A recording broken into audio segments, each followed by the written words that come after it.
One of the hardest things for a rookie group to do is figure out who they are. Talent can get people talking, a strong company can get people watching, but eventually, every group reaches a point where they need an identity that belongs to them and them alone. And for BABYMONSTER, that journey has been fascinating to watch in real time. After releases like Drip and We Go Up, it felt like the group was finally beginning to settle into a sound that balanced YG's signature flavor with their own unique strengths, which is exactly why their newest mini-album, CHOOM, left me feeling so conflicted. Because while there are moments here that remind me why I'm excited about BABYMONSTER's future, there are just as many moments that make me wonder if they're moving in the right direction. So let's talk about it. Hey guys, and welcome back to Summers with Wade. Sorry if the audio for this one is a bit off. I'm recording this with the AC on because it's getting way too hot out and I'm still stockpiling reviews before even announcing Summers with Wade, so hopefully everything is going smoothly for me. But like I mentioned in the intro, BABYMONSTER recently came back with their third mini-album, CHOOM, and after their last mini-album surprised me, I went into this one with high expectations. Let's find out if it lives up to them. Moon. Opening up the mini-album, we have Moon, an empowering hip-hop and R&B track centered around confidence, individuality, and recognizing your own inner power. Throughout the song, BABYMONSTER uses the moon as a metaphor for their presence, a celestial body that shines brightest when everything else is dark. Rather than seeking validation from others, the members position themselves as the source of light, comparing their rise to a full moon, dominating the night sky and outshining anyone who ever doubted them. Lyrically, the song functions as a statement of self-assurance.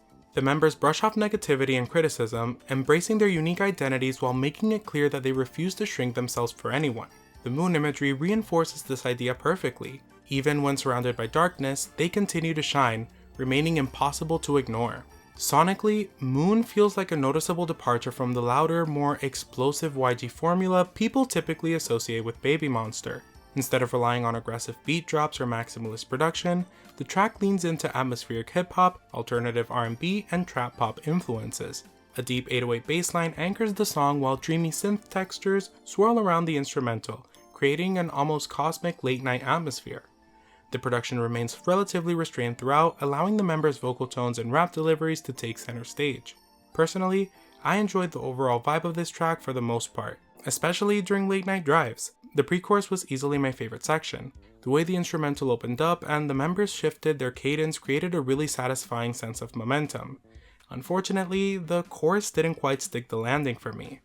The repeated zalabim zalabam zalaboom hook got old fairly quickly, and after a few listens, it started wearing thin. It's not a bad song, but I think a slightly stronger chorus would have elevated it significantly. CHOOM. Following that, we have our title track, CHOOM. Translating directly to dance in Korean, the song serves as a high-energy performance anthem built around confidence, movement, and the liberating feeling of losing yourself in the music. True to its title, the track invites listeners onto the dance floor, encouraging them to let go of their worries and become fully immersed in the rhythm. At its core, the song is about freedom through performance. The members repeatedly urge listeners to stop overthinking and simply move, treating dance as a universal language capable of bringing people together. At the same time, the lyrics double as a declaration of BABYMONSTER's growing confidence. Lines like "Trust me, I'm not just a pretty face," and "Yeah, I know we're 7, but we 8," highlight the group's self-assurance while subtly acknowledging Rami's temporary hiatus. We miss you, girl. I hope you're recovering well. Musically, CHOOM pivots away from the atmospheric R&B influences of Moon and dives headfirst into a heavy trap pop sound. The track is driven by booming percussion, punchy bass, and a repetitive synth motif designed specifically to amplify the impact of the choreography. Rather than focusing on elaborate melodies, the production prioritizes rhythm, attitude, and performance energy, making every section feel engineered for the stage, tying it all together with the trademark final YG party chorus. As a title track, I think it accomplishes what it sets out to do. The repetition of CHOOM makes the hook immediately memorable, and I genuinely loved the intro. The subtle nod to Rami was a nice touch, and Asa once again delivered one of my favorite rap performances on the album. That being said, I struggled quite a bit with the pre-chorus. Whether it was the mixing, the vocal direction, or simply a stylistic choice that wasn't for me, certain parts felt incredibly piercing and distracting, to the point where it genuinely took me out of the song. And I don't want that to come across as hate because there are aspects of the track I appreciate, but after We Go Up and Psycho, I found myself expecting something stronger. Unfortunately, this one just didn't click with me. I Like It. Continuing on, we have I Like It, a bright, country-infused dance pop track about the exhilarating chaos of a developing crush. The song captures that familiar feeling of suddenly becoming completely flustered by someone, saying, quote, "My head's a mess, as if I've broken down. Mayday, I think I've lost my mind because of you." The lyrics capture the transformation from an independent, cool persona into someone who smiles to themselves constantly and barely recognizes their own behavior. The lyrics paint a vivid picture of romantic panic.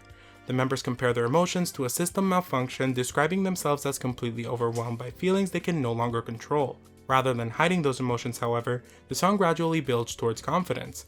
By the time the pre-chorus arrives, the members are encouraging their crush to stop hesitating and take a chance before the opportunity disappears altogether. Sonically, the track provides the album's biggest stylistic shift. Trading a dark hip-hop production for bright acoustic instrumentation, I Like It leans heavily into country pop influences. A playful acoustic guitar loop forms the backbone of the instrumental, while crisp percussion and upbeat pop melodies keep the energy high. The opening of I Like It samples the legendary Lynn Collins' 1972 classic soul track, Think About It. Specifically, BABYMONSTER utilizes the iconic Yeah Woo vocal sample loop from that track. This vocal break was famously popularized in late 80s hip-hop by Rob Bass and DJ Easy Rock in their multi-platinum hit, It Takes Two.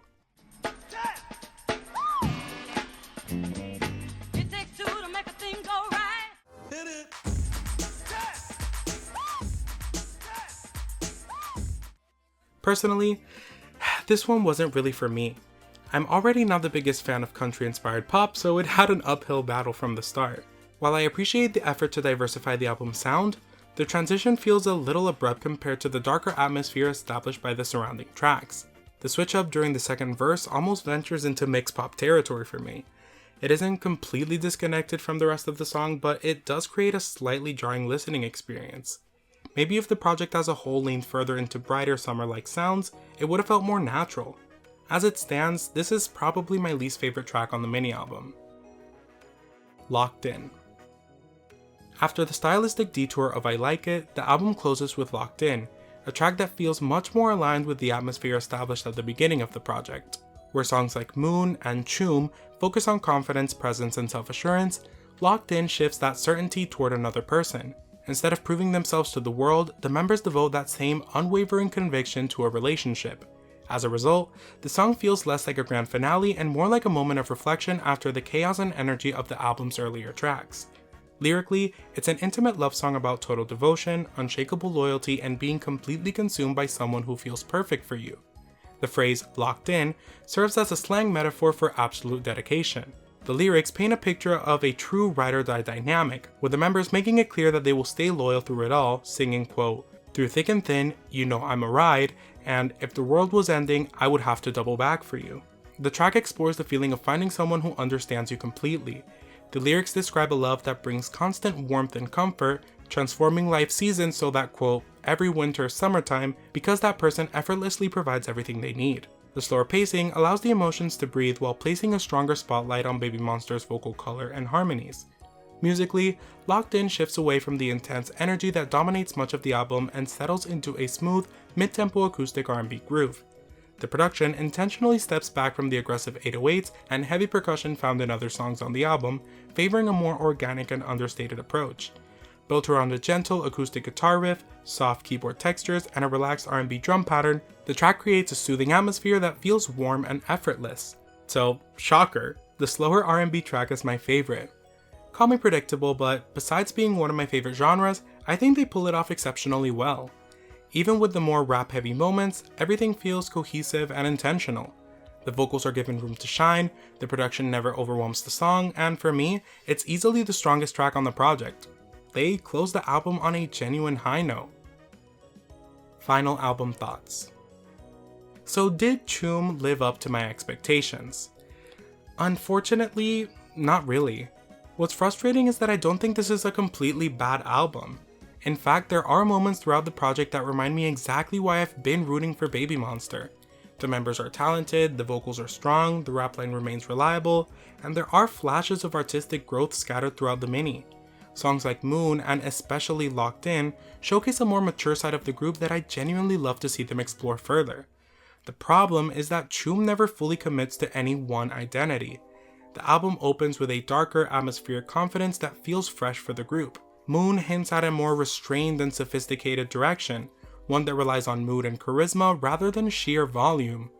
Then CHOOM arrives and immediately pulls the project back toward the loud, chant-heavy performance style that YG has leaned on for years. By the time we get to I Like It, the album takes another sharp turn entirely.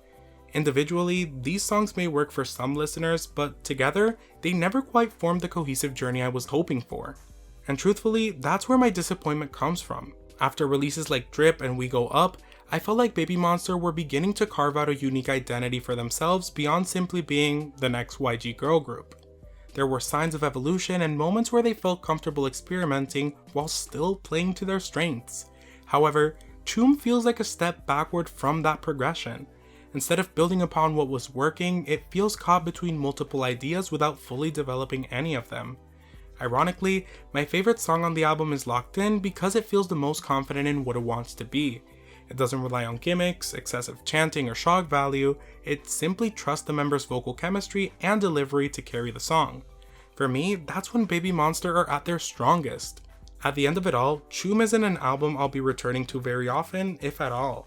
There are songs I like more than others, and I can appreciate the effort to broaden their sound, but as a complete project, it left me wanting more. Not because BABYMONSTER aren't capable of greatness, but because I genuinely believe they're capable of something better than this. Maybe that's the biggest takeaway. I'm not disappointed because I've given up on them, I'm disappointed because I know what they're capable of, and this album only occasionally reaches those heights. Editing Wade here. One thing I do want to quickly acknowledge before wrapping this up is that BABYMONSTER announced and released Sugar Honey Iced Tea after I had finished this video. Since I pre-recorded this, I didn't talk about it, and given that I'm trying to stay slightly ahead of uploads, I decided not to cover it in this review because I wanted to keep the focus on the mini album itself and how it functions as a complete body of work. And also so I wouldn't delay this video. That said, if enough of you are interested, I'd be more than happy to make a separate video diving into the song, its lyrics, the production, you know, the whole nine. I don't usually cover standalone singles, but if enough of you want it, I can weave it into the schedule. So let me know down below or vote on the post on my community tab. Okay, bye. But that's all I have for you guys today. Thank you guys so very much for watching. Remember to like, comment, share, and subscribe. Click that bell icon so you're notified every time I post a video. Tell me in the comments down below, how do you feel about the album and the songs, and do you agree with my disappointment, or do you have different thoughts entirely? Let me know. Remember that I love you all so much, and I'll see you guys on Friday with another video. Bye!